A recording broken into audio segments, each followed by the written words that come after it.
Guys, Katie here. I am really excited actually to be talking to you today.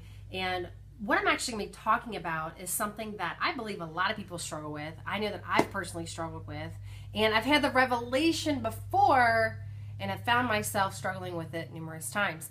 And one of the things that can happen when you step out as an entrepreneur is you step out to be bigger, right? Or to do something really great.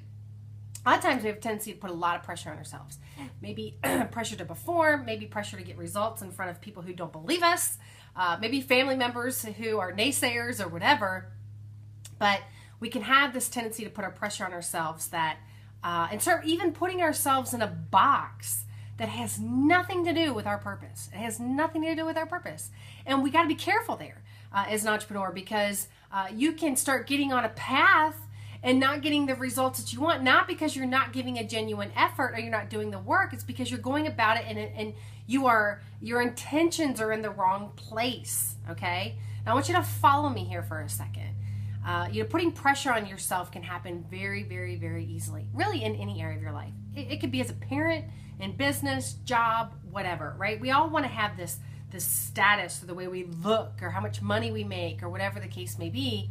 But really what that can lead to is it can really backfire. Actually, it can backfire, slap you in the face, make you go backwards, and not truly get the goals that you set out to do in the first place. So what is the first thing that you can do that can help you get on the right track to make sure that you're still getting the results that you want, maybe inside your business or as an entrepreneur or as a parent or whatever, and not put this pressure on yourself, right? A lot of times we all put this pressure on ourselves that's unnecessary. It really is. And really what that stems from is perfection. And perfection does not exist, okay? It really doesn't. And we can create an illusion with ourselves that it does. And I'm not saying greatness doesn't exist. I'm not saying being better doesn't exist, because greatness and perfection are two totally different things, right? Greatness stems from failing over and over and learning your lessons and becoming better than you were yesterday over time, right? Being consistent over time. Putting perfection on yourself can really put a lot of pressure on yourself, and that can lead to nervous breakdowns. It can lead to you quitting. It can lead to you procrastinating. It can lead to a lot of very dangerous things that can turn around, like I said, slap you in the face. What's the first thing that you can do to get out of that? Well, the first thing that I challenge you to do is to take 15 minutes right now and have a conversation with yourself. Shut everything off. Shut the phone off. Turn everything off. Have a 15-minute conversation with yourself and find out what it is that motivates you.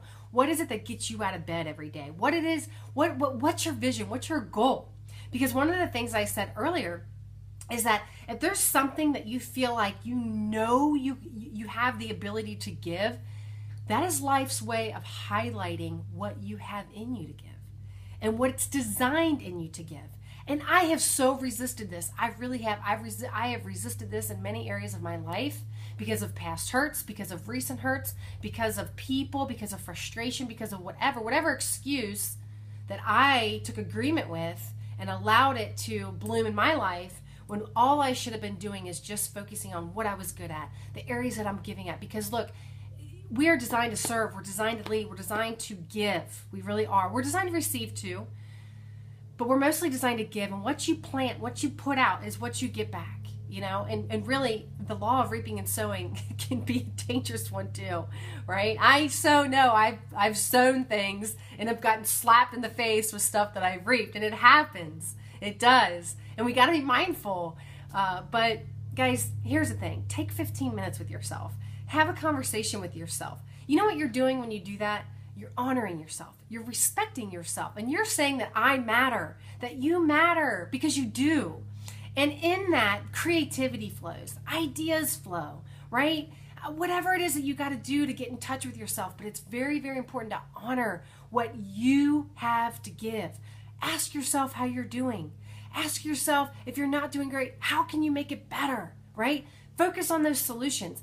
And when I did that, I found that a lot of my goals that I have been setting for years, actually, I've set some goals, some similar goals, and I'm like, and I've hit a lot of goals. I've actually accomplished a lot of things in my life.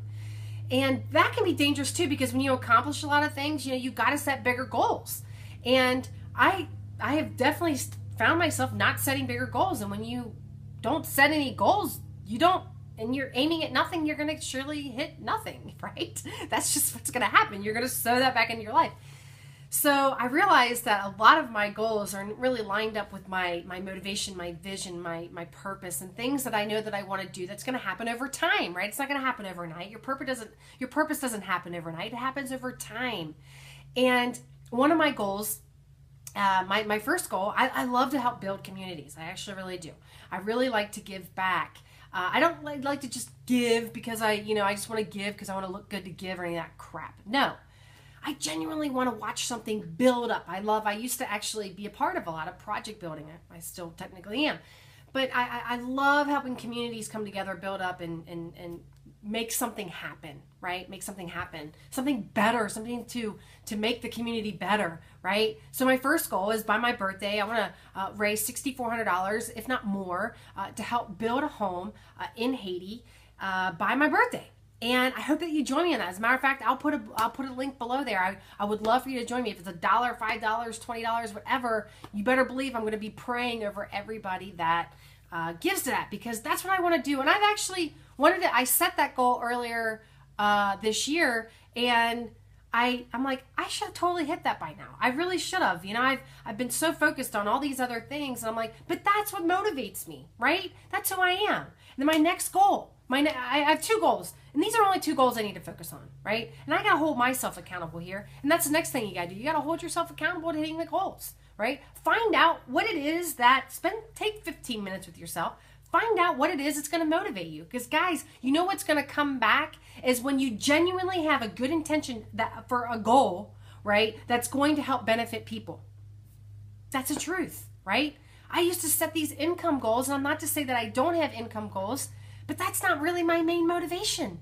It really isn't. And when I started to let go of that, I'm like, I keep setting these goals that aren't even a part of who I really am and my motivation. So I'm going to start setting goals that are based on what I know I have to give and I want to help in. You know what I mean? So I want to help 10 families by the end of this year get to an extra $2,000 a month. $2,000 a month. That's life-changing income, I know, to most people. So if you want to be one of those families, I'll provide another link. Partner with me right now. Make a decision where you can start giving back. Like I was just able to sow a very large seed into what I want to raise for $6,400. A big seed. How would you like to give $800 just like that? How would you like to give $100 just like that? How would you like to give $500 just like that? How would you like to give $1,000 just like that? Well, I do that all the time.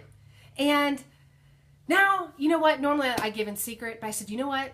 I should use my influence better than that. I really should. And when I got out of prayer today, I said, that's what I'm going to do. I'm going to focus on sowing seed, inspiring others to sow seed. Because guys, let me tell you something. When you really give, when you give to those in need, and let me tell you, this organization gives 100%. It doesn't go to payroll. It doesn't go to a building. 100% is given to those in need. This is going to feed families. This is going to build homes. This is going to change lives. This is going to change the world. If you want to be a part of that, give $1, $5, whatever. I'm going to be praying for you. I'm going to ask for 100-fold in return, 1,000-fold in return. That's my main focus. And that is what I know that I can give back to the world, that I can focus on, that I can step out in and say, yes, this is what motivates me every single day. This is what motivates me to get up every single day. And I'm going to help 10 families get to $10,000 or $2,000 a month, okay? $2,000 a month. If some hit the $10,000, great, that's great too. But my focus is $2,000 a month.